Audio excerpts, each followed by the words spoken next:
Hello everyone, welcome back to our series on heirloom apples. Today's apple is the Golden Russet, which is one of my absolute favorites. You can see where they get their name. It's a very pretty golden apple. When these are ripe, they'll turn almost a reddish orange. You can see it here in the light. So like a lot of russet apples, you don't see them a lot in grocery stores or anything like that, and that's because golden russets are often processed into cider and juice. So they're I would say in terms of usage, they're a great fresh eating apple, as we'll talk about, and they also make a tremendous cider and juice. They're not a great baker because they'll sort of break down, although you can mix them into like an apple or a crisp, they'll be just fine. So Golden Russet comes from New York State, actually, prior to the 1840s. So it's also an antique apple, sort of like some of the others we've profiled. In terms of season, it's a late season apple, so for us, we have a couple trees in our yard of Golden Russet. They're ready around October 15th to 22nd, so they're a later apple.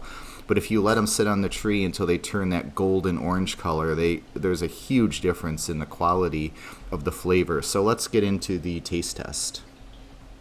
So Golden Russets, they're really nice texture, nice and crispy. They have so the flavor profile is neat in these. I call them like the champagne of apples almost, because they're very sweet, also very acidic, and very tanniny at the same time. They have a lot of tannins, a lot of sugar, and a lot of acidity. So they're a fantastic eating apple for that reason, and that's also why they make a great cider. So tannins sort of are like that.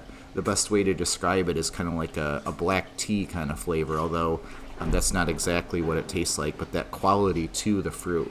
So they just have a really great mix. I think it's about the perfect apple, honestly. They're very productive, they're pretty, and they're just a fantastic pair if you're going to have like dessert and you have a few apples. This is one that you'd want to include. So certainly grow the Golden Russet. I highly recommend it. As I mentioned, it's easily in my top 2 or 3 favorite apples. So thank you for watching, and we hope to see you again soon.